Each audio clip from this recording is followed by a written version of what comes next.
देखिए, कांग्रेस जिस तरीके से लंबे समय सत्ता के बाद बाहर हुई है, उसका एक बड़ा कारण है कि कांग्रेस ने समय के हिसाब से अपने आप को बदला नहीं। कांग्रेस का आलाकमान कमजोर हुआ, कांग्रेस की लीडरशिप कमजोर हुई, कांग्रेस की जो एग्जीक्यूशन है वो कमजोर हुआ, डिलीवरी कमजोर हुई। उसी का नतीजा था कि अशोक गहलोत जी ने अपने आप को कांग्रेस के आलाकमान से बड़ा कर लिया।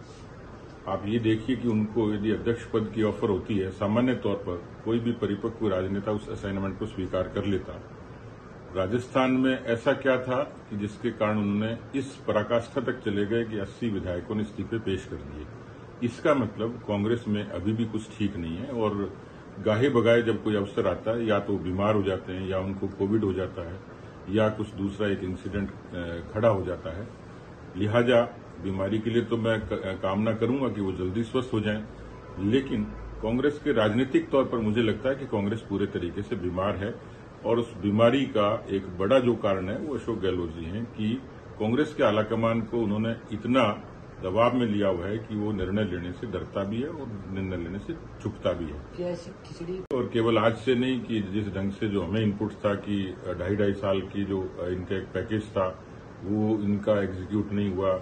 एक स्वाभाविक सी बात होती है कि जिन नेताओं को एक लंबे समय तक अवसर मिलता है तो नई पीढ़ी आए, वो उन्होंने नजरअंदाज किया।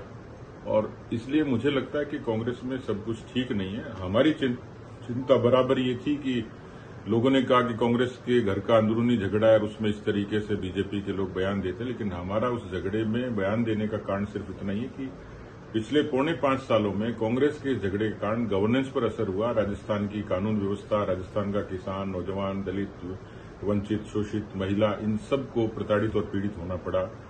और इसलिए अभी जो लगता है, मुझे लगता है कि कांग्रेस की विचित्र किस्म की सी रामलीला है जिसमें कोई समाधान नहीं है, समस्याएं जरूर हैं। इसी के साथ राजेंद्र